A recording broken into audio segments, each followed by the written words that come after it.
Guys আসসালামু আলাইকুম, কেমন আছেন আপনারা? আমি আজকে আপনাদের দেখাতে যাচ্ছি। দেখতে পাচ্ছেন আপনারা, একটা শামুক না, এটা একটা শামুক। আমি কক্সবাজার গিয়েছিলাম আমার ফ্যামিলির সাথে, সেখান থেকে আমি এটা পেয়েছি। সমুদ্রের ধারে আমি এটা পেয়েছি, সমুদ্রের ধারে এটা আমি পেয়েছি। আজকে আপনাদের আমি এটা খুলে দেখাবো। দেখেন আপনারা, আমি এক সেকেন্ড, ময়লা তো অনেক, এই যে বসে পড়ি।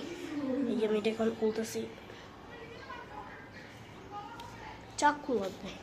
2 মিনিট দাঁড়ান, আমি চাকু নিই। গাইছি, আমি চাকু এনে ফেলেছি। এখন দেখেন,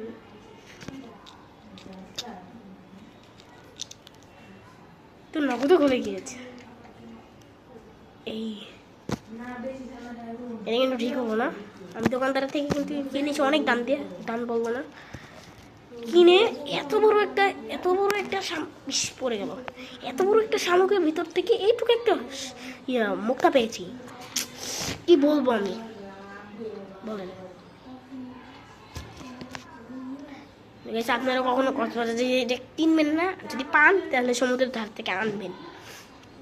আমি তো ঠকেই গেলাম কিনে আনে।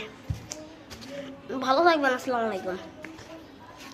আর ঠকাবেন না কাউকে, আর নিজেও ঠকবেন না।